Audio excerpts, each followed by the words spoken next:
반도체 지원법과 관련해서 더 자세히 알아보는 시간 마련했습니다. 장영진 산업통상자원부 1차관 직접 모시고 말씀 나눠보도록 하겠습니다. 안녕하십니까? 안녕하십니까? 네. 자, 저희가 앞서 계속해서 보도를 해드렸습니다만 일단 미국 상무부가 반도체법 지원법의 세부 내용을 발표를 했습니다. 지금 여러 가지 평가가 나오고 있습니다. 뭐 최악은 피했다, 차이나 리스크가 줄었다라는 평가가 나오고 있는데 이전과 비교했을 때 달라진 게 있다면 어떤 게 있을까요? 예, 이번에 초안이 확정되기 전까지는 뭐 사실 여러 가지 우려들이 있었습니다. 네네. 뭐 기술들 수준을 제한한다든지 여러 가지 우려가 있었는데 이번에 그간 정부 차원에서 업계와 상의하면서 미 정부와 수십 차례 협의를 하면서 우리 입장들을 많이 전달을 했고 상당 부분이 반영이 돼서 최종적으로는 오늘 언론에 나온 것처럼 10년간 5% 범위 내에서 증산을 허용한다. 그 외에 별도로 이제 기술 제한이라든가 이런 부분은 없는 걸로 파악이 되고 있습니다. 네, 좀 더 구체적으로 질문 드려보겠습니다.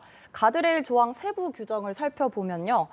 미국의 보조금을 받은 기업은 이후 10년간 중국에서 첨단 반도체는 5%, 범용 반도체는 10%까지만 생산량을 늘릴 수 있도록 제한이 돼 있습니다. 중국에서도 공장을 두고 있는 우리 삼성전자와 SK 하이닉스도 영향을 받을 수밖에 없는데요. 어떻게 생각하시나요? 예, 이제 작년 8월에 반도체법이 처음에 공개되고 나서 아까 말씀드렸다시피 여러 가지 우려들이 많이 있었습니다. 그래서 저희들이 그간 업계에서 가장 관심 가지는 사항, 기술 어떤 업그레이드에 대한 제한 이런 부분이 실제로 적용될까 뭐 저희들이 많이 우려를 하고 미국 정부와도 협의를 하는 과정에서 이런 부분이 이제 해소가 되어서 불확실성이 상당히 해소됐다고 보고 앞으로 상당 기간 우리 업계가 중국에서 반도체 사업을 하는데 큰 지장이 없을 것으로 판단이 됩니다. 네, 지금 말씀해주신 이 기술적 업그레이드하는 부분이 자세히 보니까 웨이퍼 한 장당 나오는 반도체 칩이 증대가 이제 가능하다 이렇게 해석을 할 수 있을 것 같은데 그 부분은 이제 중국 내에서도 어느 정도는 반도체 생산량 확산 증대가 가능하다 이렇게 좀 해석을 할 수 있을까요?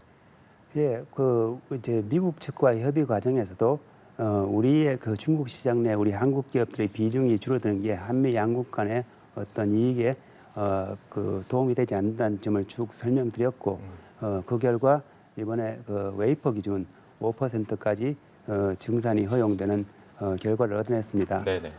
반도체는 한 세대가 이제 기술이 업그레이드 될 때마다 웨이퍼 장당 한 평균 한 20% 정도의 칩 생산이 증가하는 측면이 있기 때문에 우리 그런 측면을 감안한다면 우리 기업들이 중국에서 공장 신설 없이도 중국 내에서 상당한 우리 시장 점유율을 유지하는 게 가능하지 않을까 판단하고 있습니다. 네.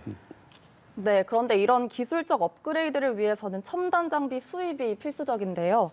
미국이 작년 10월 대중 반도체 장비 수출 통제 조치를 내렸고 이에 대한 1년 유예 기간이 올해 10월에 끝납니다. 이 문제는 어떻게 되는 건가요? 예, 저희들이 작년 이후에 미국 측과 수십 차례 협의를 하면서도 이 가드레일 조항 외에 그 문제에 대해서도 별도로 협의를 하였고 미국 측에서도 우리 입장을 충분히 이해하고 있고 또 한국 기업들한테 급격한 부담을 주지 않는다는 공감대가 형성되어 있습니다.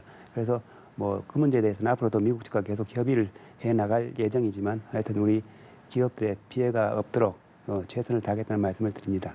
지금 뭐 우리 기업들과 우리 정부와 협의는 잘 되고 있다 이렇게 말씀해 주셨는데 네.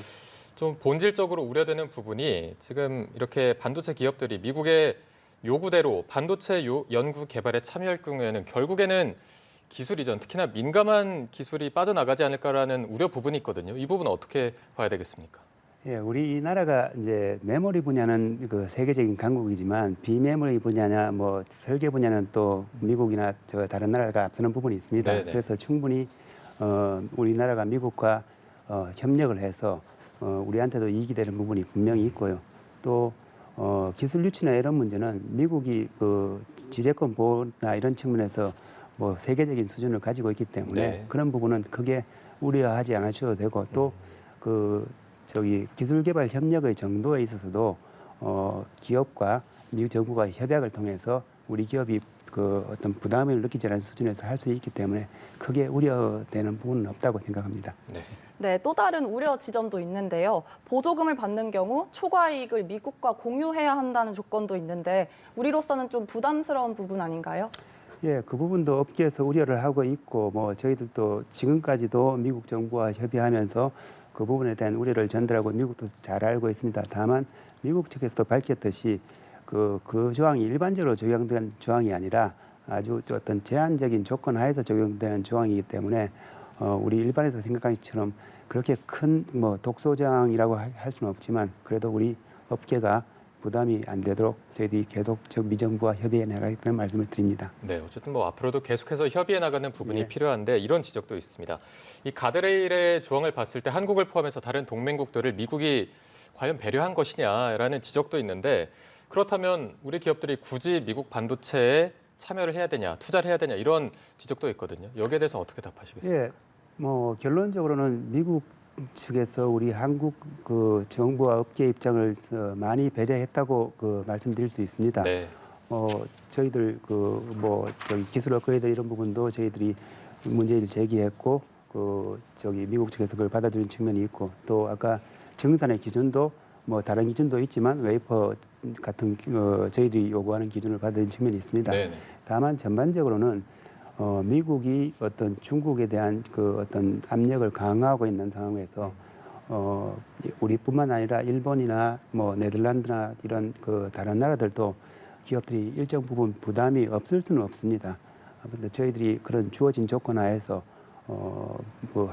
강화된 한미 동맹을 매개로 해서 최대한 미국 측과 우리 입장을 설명하고 협의해서 우리 기업들이 피해가 없도록 하겠다는 말씀을 드립니다. 네, 지금까지 산업통상자원부 장영진 1차관과 이야기 나눴습니다. 오늘 말씀 감사합니다. 고맙습니다. 감사합니다.